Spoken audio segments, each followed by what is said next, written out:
Have you ever looked around and felt like the world is moving on without you? Like somehow, while you were busy living, time quietly changed the rules. Your body slowed, your reflection shifted, and conversations started to move just a bit too fast. It's easy to believe the story that aging is a slow erasure, that the best chapters are behind you, and what's left is just a quiet waiting. But what if that story is incomplete? What if aging isn't a decline, but a second spring? A season not of loss, but of renewal. Not of fading, but of flowering in a new, deeper way. In Western culture, we're taught to fear aging, to cover the gray, to chase energy, to resist the lines written on our faces. But in Buddhist philosophy, aging is sacred. It is not something to be reversed. It is something to be revealed. Because with age comes something youth can never offer: clarity, compassion, perspective, freedom. This isn't the beginning of the end, it's the beginning of truth. So in this journey, I invite you to see aging not as what you've lost, but as the opening of something you've been seeking all along. Today we'll explore 5 hidden gifts of aging, drawn from timeless Buddhist wisdom. Each one is a quiet revelation, waiting for those wise enough to receive it. And as you listen, perhaps you'll realize you're not growing old.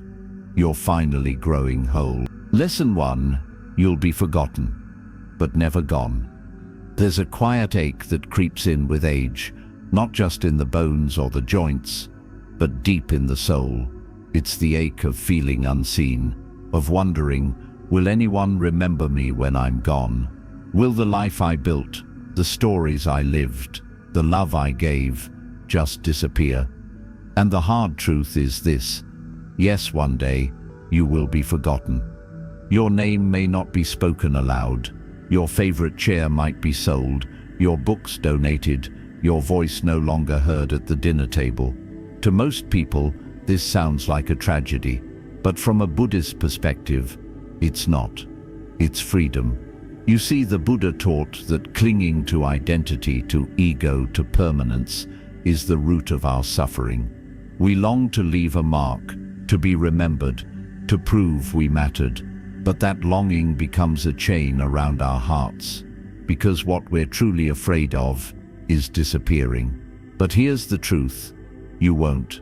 Maybe not in the way the world measures remembrance, not in statues or history books or social media posts, but in the quiet, unseen ways that truly matter.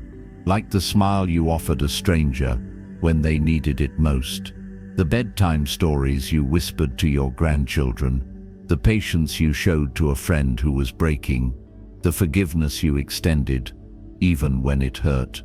You see, kindness doesn't vanish. Love doesn't expire. Compassion leaves no footprints, but it changes the landscape forever. There's a beautiful Zen story of an old monk who lived in a quiet temple atop a mountain. For decades, people came to him, lost, hurting, searching for peace. He never asked for anything in return. He simply listened, offered tea, and spoke softly of the Dharma. One day, a young disciple asked, "Master, aren't you sad that when you're gone, no one will remember your name?" The old monk smiled, pointed to the river below, and said, "Tell me, where is the water that flowed here yesterday?" The disciple looked confused. "It's gone, Master." The monk nodded. "Yes, but the river still flows. That's the teaching. You are not meant to be a monument. You are a river. Your presence, your care, your wisdom, your choices flow through others, through your children, your friends, the strangers you helped without even realizing. And just because your name fades doesn't mean your essence disappears. It's carried forward, quietly, in the current of human kindness. Think about it. Do you remember the name of the nurse who held your hand during that frightening night in the hospital? Or the teacher who believed in you when you didn't believe in yourself? Probably not. But do you remember how they made you feel? Exactly. The Buddha called this anatta, no self. Not as a denial of your worth, but as an invitation to let go of the illusion that our value lies in permanence. We are not separate waves, we are the ocean, and what a relief that is. Because if we don't need to be remembered to matter, then we're free to simply live well now. To show up with kindness, to speak gently, to love deeply, without needing anything in return. And that, dear one, is how you leave a legacy. Not through monuments or memoirs, but through presence, through ripples. So let go of the fear of being forgotten, and instead become unforgettable in the ways that truly last. Lesson 2. Your body is aging and awakening with you. There comes a moment, maybe gradual, maybe sudden, when your body begins to surprise you. The stairs you used to climb without a thought now make you pause halfway, breathing a little heavier. You bend to pick something up and realize your knees no longer agree with the plan. The mirror reflects a softness where there once was firmness, a slowness where once there was ease. And it's tempting, isn't it, to call this betrayal? We whisper to ourselves, "My body is letting me down." We miss the strength we once had, the speed, the agility, the trust we placed in this vessel without thinking twice. But here's a question worth asking. What if your body isn't betraying you? What if it's simply becoming more honest? In Buddhism, the body is not a possession. It's not something we have. It's something we are temporarily gifted, a sacred companion for this lifetime, and this lifetime only. And like any good companion, it changes with time. The Buddha taught that all conditioned things are impermanent. That includes your breath, your muscles, your skin, even your heartbeat. But impermanence doesn't mean loss. It means movement. It means growth. Aging isn't a punishment. It's a mirror held gently up to remind us, you are not your youth. You are not your appearance. You are not your speed. You are something deeper, something enduring. There's an old Buddhist parable about a monk who once carried water from the river each day in 2 large clay pots, one perfect, the other cracked. Over time, the cracked pot began to leak, spilling water along the path. Ashamed, the pot told the monk, "I'm broken. I'm failing. Choose another." But the monk smiled and said, "Look at the path. Have you not noticed the flowers blooming where your drops have fallen?" And indeed, a ribbon of blossoms had grown along one side of the trail, fed not by the perfect pot, but by the one that leaked. The cracked pot, it turned out, had not failed. It had nourished. In the same way, your aging body, aching joints, fading vision, slower steps, is not a sign of weakness. It is a testament to how far you've walked, to the burdens you've carried, to the life you've lived. That scar on your knee, that came from falling down, but standing up again. The stiffness in your fingers, maybe from years of writing letters, cooking meals, holding hands.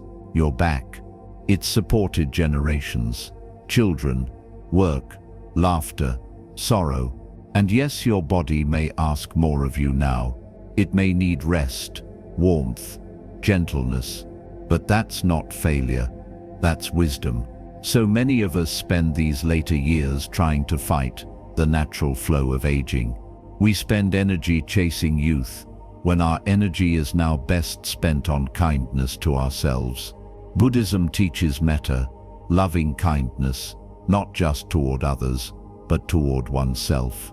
That means looking at your body, not with disappointment, but with gratitude. Try this. The next time your knees creak, instead of cursing them, say, "Thank you for still carrying me." The next time you see wrinkles, say, "These are my storylines, each one earned." The next time you feel tired, don't push harder. Listen, rest is not weakness. It is sacred maintenance. There's something profoundly liberating about releasing the old standard of what your body should be and embracing what it is becoming. Because here's the secret: no one tells you your body is not shutting down. It is waking up. Waking up to the truth that life isn't in speed or perfection, it's in presence. And your aging body is teaching you presence every day. It's asking you to move more slowly so you can finally notice, to walk more carefully so you can truly feel, to rest more often so you can breathe. Think of the elderly monk who, once agile and strong, eventually needed a cane. When asked how it felt to lose his strength, he smiled and said, "I have not lost anything. I have gained 1,000 moments I used to rush past." And so can you. Aging is not the body falling apart, it's the body transforming into a wiser, more mindful version of itself. So instead of fighting it, befriend it. Place your hand on your heart and thank it for beating all these years. Touch your feet and thank them for every place they've carried you. Gaze softly at your hands and remember all the ways they've held, healed, and helped. Your body has never left your side. Now more than ever, it needs you to return the favor. Lesson 3. Loneliness is real, but so is interconnection. There's a silence that settles in with age, not the peaceful kind you find in early morning meditations, but the kind that echoes through empty rooms, unanswered phone calls, and long afternoons where the clock seems louder than usual. It's the kind of silence that whispers, "Where did everyone go? When did I become invisible?" Loneliness in later life is not just an emotional ache. It can feel like a fading of identity, a vanishing from the map of human connection. Friends who used to drop by have moved away or passed on. Children are busy with lives of their own. Even technology, with its endless scroll and pings, can make us feel more distant, not more connected. And it's okay to name that truth. Loneliness is real, it is heavy, it hurts, and it deserves compassion, not denial. But Buddhism offers a gentle, powerful shift in perspective. You are not alone, you never truly were. Thich Nhat Hanh, the beloved Zen teacher, speaks of interbeing, the idea that nothing and no one exists in isolation. Just as a flower contains sunshine, rain, and soil, you too contain everyone you have ever loved. And everyone who has ever loved you. You are made of connection. It lives in your breath, your memories, your very being. Imagine this: a woman named June, widowed in her early 70s, began to dread the mornings. No more coffee for two, no one to ask, "Did you sleep well?" The house felt colder somehow. She described herself as disappearing a little more every day. One morning, while watering the plants her husband once cared for, she remembered something he always said: "The best way to find warmth is to offer it." So that day she wrote a short note, "Thinking of you today, with love," and mailed it to a neighbor she hadn't seen in weeks. The next day, she sent another and another. What started as a small act became a daily ritual. She never expected replies, but slowly they came. People wrote back, people called, people came over. For tea, for stories, for silence. Without planning it, June had rebuilt a sangha, a spiritual community. Not in a temple, but in her own living room. Loneliness began to loosen its grip. This is the quiet power of interconnection. Not loud, not flashy, but steady, real, transformative. In Buddhism, a sangha isn't just monks in robes. It's anyone who walks beside you in awareness. Anyone with whom you share presence, however brief. A smile from a stranger, a shared laugh with a grandchild, a neighbor who waves, a memory that returns when you hear your favorite song. These are threads in the great web of interbeing. And here's something else worth remembering. Connection is not just something you receive, it's something you can generate at any age. Even now, especially now, your presence matters. You are still capable of love, of kindness, of witness. You can still listen deeply, still offer encouragement, still light up someone's day with a story or a gentle touch. And by doing so, you not only break your own loneliness, you break someone else's too. That is sacred work. Try this. Think of 3 people who may feel forgotten. Call one, write to another, pray silently for the 3rd. You don't need grand gestures, only sincerity, because the truth is, connection doesn't require youth, it requires attention. And attention, mindful, open-hearted presence, is something age only deepens. There's a teaching from the Buddha: if you light a lamp for someone else, it will also brighten your path. So when the silence comes, don't fear it, sit with it, listen, and then reach out, not with expectation, not with need, but with love. Because while loneliness is real, so is the invisible thread that binds us all, across time, across distance, across every heartbeat. You may live alone, but you do not walk alone. The breath you take right now is shared with 1,000 winds. The laughter you've given echoes in memories still alive. The love you've sown blooms in gardens you may never see. And that is enough to dissolve even the deepest silence. Lesson 4. You're not who you were. And that's beautiful. There comes a time when you catch your reflection and pause, not in vanity, but in surprise. You look at your face and it's familiar, but different. The lines are deeper, the eyes quieter. The spark is still there, but now it carries weight, as if behind it are oceans of memory. And maybe, just maybe, you whisper to yourself, I don't recognize who I am anymore. This is the part no one warns you about. Not the wrinkles, not the aches, but the shift in identity. Who am I? Now that I no longer work every day, who am I? When the house is quiet, when no one calls me mom or boss or needed, who am I? Without the roles I wore like clothing for decades, it's disorienting, like walking into a room you once knew by heart and realizing the furniture has all been moved. But here's the beautiful, liberating truth from the Buddhist path. You are not who you were, and that's exactly as it should be. In Buddhism, we speak of anatta, no fixed self. It means that who you are is not a single, unchanging identity. You are a flowing, breathing, evolving being, never the same from moment to moment. Just as a river is not its water, you are not your job, your youth, your appearance, or even your memories. You are more than the sum of your past. You are what you are becoming. But of course, we grieve the versions of ourselves we've had to leave behind.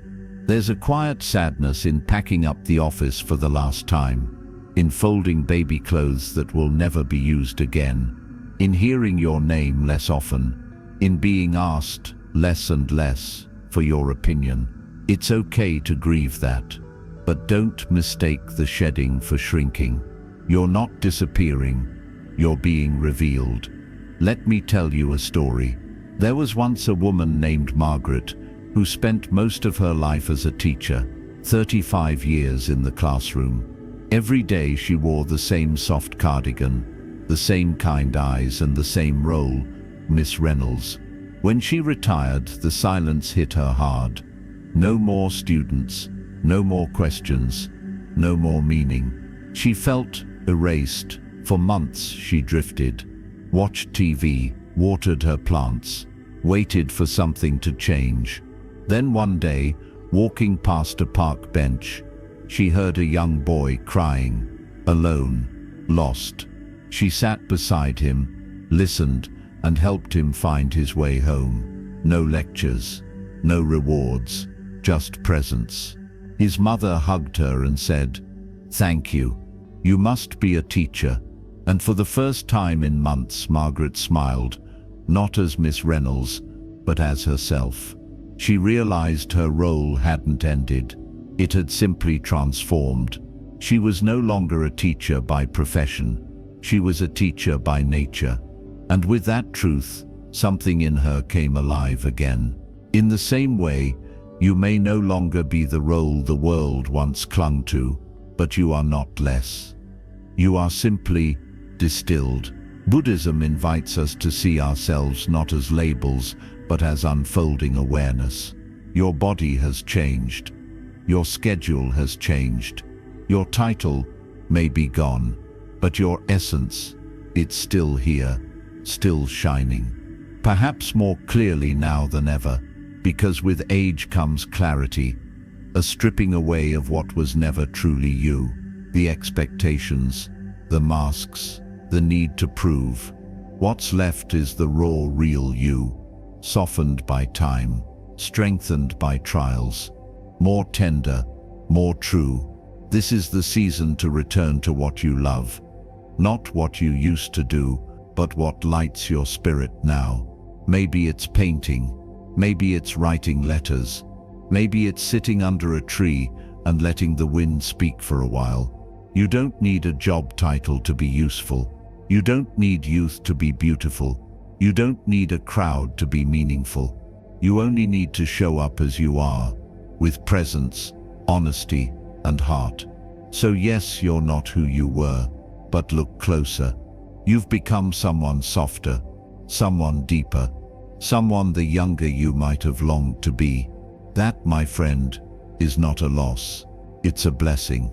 Lesson 5. You've witnessed loss. But love never dies. As the years go by, something shifts in the rhythm of life. The weddings become fewer, the funerals more frequent. The family table, once overflowing with voices, now has empty chairs too many. You begin to carry a kind of quiet sorrow, not dramatic, not loud, just present, like a shadow at your side. You've lost people. People who made you laugh until your sides hurt. People who knew your secrets and never judged. People whose absence now echoes in every familiar song, every holiday, every quiet moment you wish you could share with them just one more time. And the pain, it's real. Grief is not something you get over. It becomes a part of you, a scar on the soul. But Buddhism offers us a path that does not erase the ache. Instead, it helps us walk with it. It begins with this gentle truth: love never dies. There is a powerful story from the Buddha's life that touches the heart of this truth. A woman named Kisa Gautami lost her only child. Grief-stricken, she wandered from house to house, carrying the lifeless body, begging for a medicine that would bring him back. Eventually, someone sent her to the Buddha. With infinite compassion, he told her, "Bring me a mustard seed from a house that has never known death." Hope lit her heart. She knocked on every door in the village, but each home had known loss: a mother, a father, a child, a friend. And by the end of her search, Kisa Gautami understood she was not alone. Loss is not a punishment. It is the price we pay for love, and the deeper the love, the deeper the ache when it's gone. But here's the part the heart sometimes forgets: that love doesn't leave with the body, it remains. In the way you still set the table for two, in the way you whisper goodnight into an empty room, in the stories you tell your grandchildren about their laughter, their kindness, their strange little habits that still make you smile. Yes, the physical presence is gone, but the love lives in you. You carry them forward every time you show patience you learned from them, every time you pass down a recipe, a lullaby, a family joke, every time you choose kindness, because that's what they would have done. They may be out of sight, but they are not out of reach, not in memory, not in spirit, not in the ripple of goodness they left behind. There's a Japanese saying, when someone you love becomes a memory, that memory becomes a treasure. And treasures, dear one, are not meant to be buried. They are meant to be shared. So if you've lost someone, maybe recently, maybe long ago, you know this: your grief is sacred. It means you have loved deeply, that your heart was open, that your life was intertwined with another soul in a way that mattered. And nothing, not even death, can undo that. Try this. Close your eyes. Think of someone you've lost, not with the heaviness of absence, but with the warmth of remembering. What did they teach you? What did they leave in your life that still blooms? Now take that gift and offer it to someone else. If they made you feel heard, be a better listener. If they gave you courage, encourage someone today.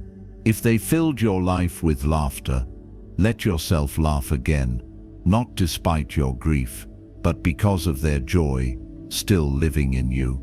This is how we honor those we've lost, by continuing their story through our actions, by turning pain into compassion, by becoming the kind of presence for others that they once were for us. In Buddhist teachings, death is not the end. It is simply a transition, a return to the vast flow of life. And love is the bridge that carries us across. So yes, you will lose more people. That is part of growing older, of having loved richly. But do not close your heart in fear of future grief, because the more love you give, the more alive those you've lost become in you. You are their living legacy, and every breath of kindness you take is a breath they still share. So let yourself miss them, cry when the memories come, uninvited. But then smile, speak their name, pass on their light. Because love, real love, doesn't end. It simply changes form, and in that form, it never leaves. Closing thoughts. Aging is not a countdown. It's a deepening of presence, of wisdom, of the sacred silence that holds all the laughter, all the tears, all the life you've lived. And now, as we close this journey together, let's remember what we've uncovered. We began by shifting our view from seeing aging as a slow erasure to recognizing it as a second spring, a time of renewal, not retreat. We faced the truth that yes, one day we may be forgotten, but we learned that we live on, not through names carved in stone, but through ripples of kindness, compassion, and love. You are not your legacy. You are your presence. We listened to the wisdom of our aging bodies, not betraying us but asking for grace.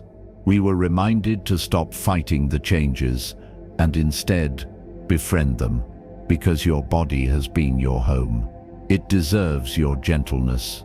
We faced the pain of distance, of loneliness, and discovered that true connection isn't measured by how many people surround you, but by how deeply you're willing to reach out, to listen, to offer warmth, even in quiet ways, because you are never truly alone. We embraced the truth that you are no longer who you once were, and that is not a loss. It's a blessing. With every identity you shed, you step closer to your most authentic self. You are not fading, you are ripening.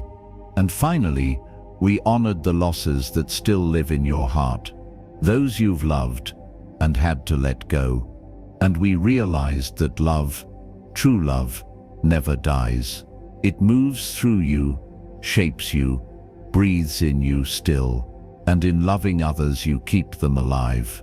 So let me ask you, what if this chapter of your life, this very one, is not the epilogue, but the heart of the story? What if your most meaningful conversations, your deepest love, your quietest wisdom, are still ahead of you? What would happen if, instead of bracing against the wind of time, you opened your arms and let it carry you forward, gently, wisely, freely? Because the truth is, you are not past your prime. You are standing at the threshold of your truest expression. This is your second spring. Not the season of what's lost, but the blossoming of what's been growing quietly inside you all along. So live fully, speak kindly, move gently, and above all, love, without holding back. Let each day be a prayer of gratitude for the life you still get to live. And if this message touched your heart, if you found something here that stirred your soul, I invite you to share your reflections in the comments. Let us continue walking this path of wisdom together. And don't forget to subscribe to our channel, Quiet Wisdom, for more gentle insights on living with peace, purpose, and presence, no matter your age. Because this isn't the closing of a book, it's simply the turning of a page, and the next chapter, it's yours to write.